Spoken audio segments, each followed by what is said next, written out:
मित्रों, मनु के 10 पुत्रों में से एक राजा इक्ष्वाकु ने अयोध्या को अपनी राजधानी बनाई।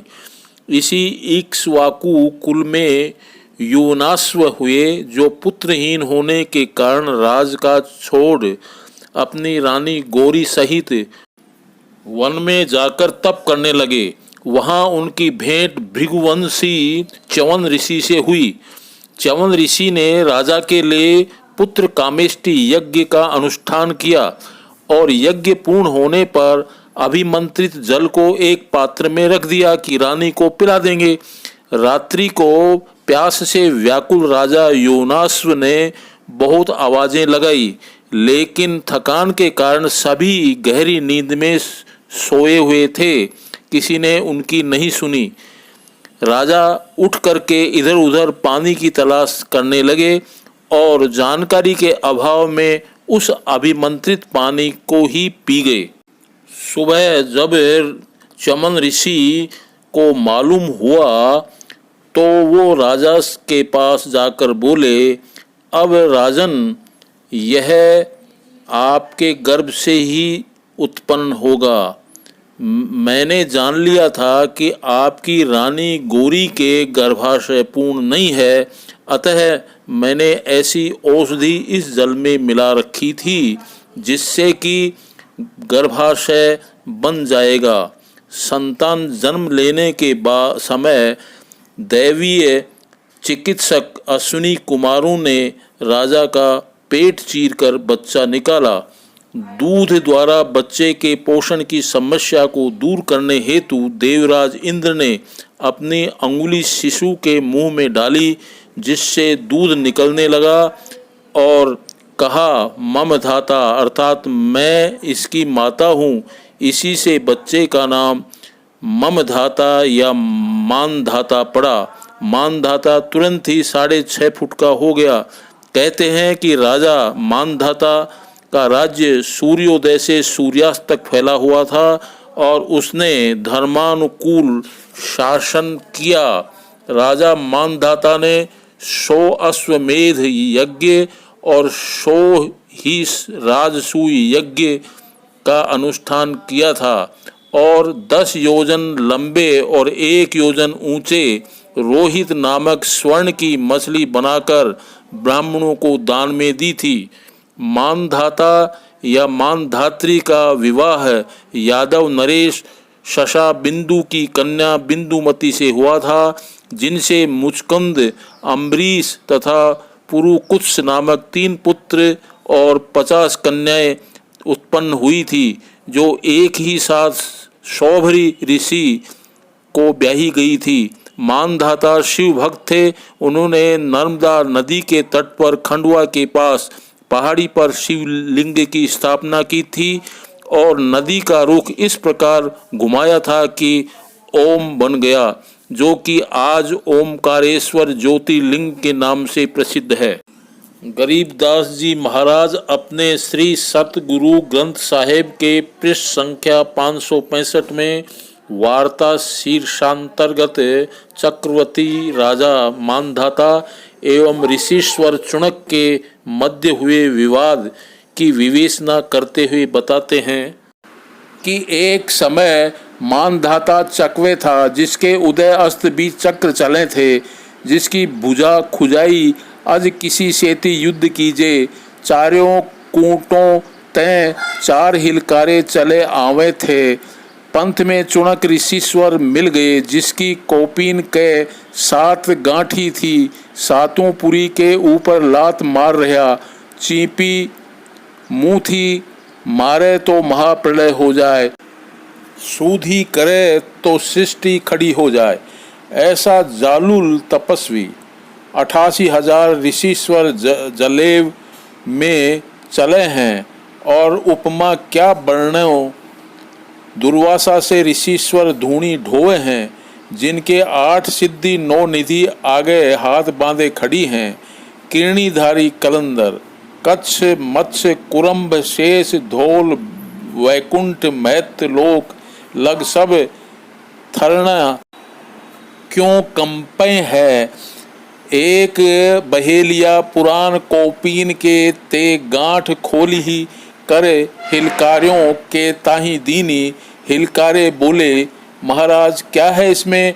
जब चुनक ऋषि बोले हैं, रे मेरे बहेलिया, पुराण में असंख्यों क्षूहणी बह गई हैं, तुम्हारे तो 72 क्षूहणी है। जाओ मानधाता चकवे से कहो, जे ना सरे तो हम ही युद्ध ओटिया। जब हिलकारे हंसे, अरे कंगाल, तेरे ताई तो दाने भी पैदा नहीं होते। हिलकारियों हकीकत कही, चुणक ऋषिश्वर की। मानधाता चकवेसु, तुम्हारा युद्ध चुणक ऋषिश्वर ने ओट्या। फौज में नकी फिरा, युद्ध की तैयारी हुई। चुणक ऋषिश्वर ने 4 पुतली बनाई, अपने अपने ओसरे 72 क्षूहिणी का चर्बन कर गई। मित्रों, रामपाल जी महाराज ने गरीबदास जी की वाणी जी में उपस्थित इसी वार्ता का हिंदी रूपांतरण अपने प्रवचनों में किया है तथा वाणी जी को सूक्ष्म वेद की संज्ञा देते हुए कहा है कि गरीब 72 खूनी खा गया, चुणक ऋषिश्वर एक, देह धरे जोरा फिरे, सबे काल के भेक। 23 पृष्ठ संख्या 255। मित्रों, इस पद की व्याख्या करने तक रामपाल जी महाराज वाणी जी यानी उनके शब्दों में सूक्ष्म वेद या सच्चिदानंद घन ब्रह्म की वाणी का अक्षर से पालन करते हैं, परंतु इसके पश्चात अपने द्वारा स्थापित वैचारिक मॉडल के अनुसार निष्कर्ष देते हुए कहते हैं कि चुणक ऋषि पहले ब्रह्मलोक जाएगा, वहाँ अपने पुण्यों को भोग करके वापस धरती पर आकर राजा बनेगा और बहुत पाप कमाएगा। उसके पश्चात वह कुत्ता बनेगा और जो 72 अक्षौहिणी सैनिकों को उसने मारा है, वे बदला लेने के लिए उसके सिर पर कीड़े बन के उसे काटते हुए अपना बदला लेंगे। जबकि गरीबदास जी की वाणी जी, जिसे रामपाल जी महाराज सूक्ष्म वेद या सच्चिदानंद घन ब्रह्म की वाणी बताते हैं, वो इसके विपरीत ही निष्कर्ष देती है। उस वाणी जी कहती है, गरीब 72 खूनी क्षय करी, चुणक ऋषिश्वर देख, कपिल सिंघाड़े सगड़ के, पाप लग्या नहीं एक। 209 पृष्ठ संख्या 284। अर्थात राजा मानधाता की चुणक ऋषिश्वर ने 72 अक्षौहिणी सेना को समाप्त कर दिया और कपिल देव ने राजा सगर के 60,000 पुत्रों को क्षण में भस्म कर दिया। उन दोनों को ही लेस मात्र भी पाप नहीं लगा। अब आप ही बताइए किसकी बात माने, गरीबदास जी महाराज की या रामपाल जी महाराज की?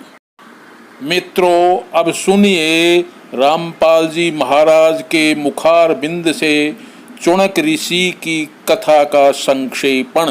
राजा ने फिर कह दिया, जाओ उस 72 करोड़ की 4 प्लाटून बना, 4 टुकड़ी कर ली। 18 करोड़ सेना एक आदमी को मारने के लिए भेज दी, चुणक ऋषि को। और चुणक ऋषि ने क्या किया, अपनी जो साधना करी थी, सारा जीवन में डले डोए थे, उसकी 4 पुतली बना दी, एटम बम बना लिए सिद्धि तय। एक एटम बम छोड़ दिया पुतली, उसने कत्लेआम मचा दिया। घड़ियां पुतली होगी हजारों करोड़ों की संख्या में, और कत्लेआम मचा दिया और वो खत्म हुई सिद्धि। वो तो जो निकल गया बाण, वो बम। राजा ने दूसरी टुकड़ी 18 करोड़ की भेज दी, ऋषि ने दूसरी पुतली भेज दी। ऋषि ऐसे 18 ऐसे 72 करोड़ सेना का नाश कर दिया, कत्लेआम कर दिया। किसने? उस चुनक नाम के ब्रह्म उपासक ने, उस काल के उपासक ने, ब्रह्म के उपासक ऋषि ने। अपने आत्मा चाहे तो गोली से मार दे और किसी के पास वचन की ताकत जंतर मंत्र है उससे मार दे, भगवान के दरबार में दोनों दोषी बराबर होते हैं। अब इसके विषय में सूक्ष्म वेद में परमात्मा ने अमरवाणी में कहा है, सच्चिदानंद घन ब्रह्म की वाणी में, कि 72 अक्षौणी अक्षय करी वो चुनक ऋषिश्वर एक, ये दे धारे जोरा फिरे भाई सभी काल के बेखे। 72 अक्षौणी खा गया वो चुनक ऋषिश्वर एक, मानदाता राजा की 72 करोड़ सेना का नाश कर दिया। किसने? उस चुनक ऋषिश्वर अकेले ने। ऋषिश्वर जैसे मुनि और मुनिवर और मुनीश्वर, एक तो मुनि आम साधक और मुनिवर उन साधकों में श्रेष्ठ मुनि, और फिर मुनीश्वर उन श्रेष्ठ मुनियों में भी परम श्रेष्ठ, यानी उस मुनीश्वर ऋषिश्वर ऋषिश्वर उस तीसरे नंबर के गुड बेटर बेस्ट, उस बेस्ट यहाँ के बेस्ट जाने जाने वाले ऋषि के ये कर्म है 72 करोड़ सेना खाली। ये सूक्ष्म वेद में परमात्मा बता रहे हैं। 72 अक्षौणी खा गया वो चुनक ऋषिश्वर एक, ये दे धारे जोरा फिरे भाई सभी काल के बेखे। जोरा माने मौत, जरा माने बुढ़ापा, यह अंतर समझना कदे भूल जा। जोरा मीन संत भाषा में जोरा माने मृत्यु। कहते हैं ये दिखे संत ऋषि महर्षि, ये तो चलती फिरती घाल है, ये दे धारे मौत फिरे, ये संत नहीं, ये मौत है। ये सभी काल के भेख, ये ब्रह्म के साधक, ब्रह्म तक के पुजारी, ये सभी काल के भेख दे धारे जोरा फिरे या मौत फिरे, चलती फिरती मनुष्य रूप में इतने मानस मार दिए, तुम इनको महर्षि कहते हो। तो यहाँ गीता ज्ञानदाता भी कहता है कि ये ऋषि हैं तो नेक, लेकिन तत्वदर्शी संत ना मिलने से मेरे वाली अनुत्तम घटिया साधना में लीन रहे, गति में लीन रहे। अब क्या बनेगा? ओम नाम के जाप से ये ब्रह्म लोक जाएगा, और जो सिद्धि की थी, जो साधना तपस्या की, से ये राजा बनेगा। और जो इसने 72 करोड़ सेना मार दी, वो बैड अकाउंट अलग से लिखा जाएगा, इसको फिर भोगना पड़ेगा। ब्रह्म ओम नाम की साधना से ब्रह्म लोक में जाएगा, वहां अपनी पुण्य समाप्त करके इस मंत्र के जाप का नाश करके कमाई का ये वापस आएगा, राजा बनेगा पृथ्वी पर। फिर खूब पाप कमाओगा। राजा शिकार करते हैं, अपने अहम के कारण दुनिया मरवा डालते हैं, कत्लेआम कर देते हैं अपने राज्य के लिए, वो पाप इसके बुरे में लिखे जाएंगे। फिर ये कुत्ता बनेगा और इसके सिर में कीड़े पड़ेंगे इस ऋषि चुनक का, और जितने सैनिक मारे थे वो गिन गिन का बदला लेंगे इसका।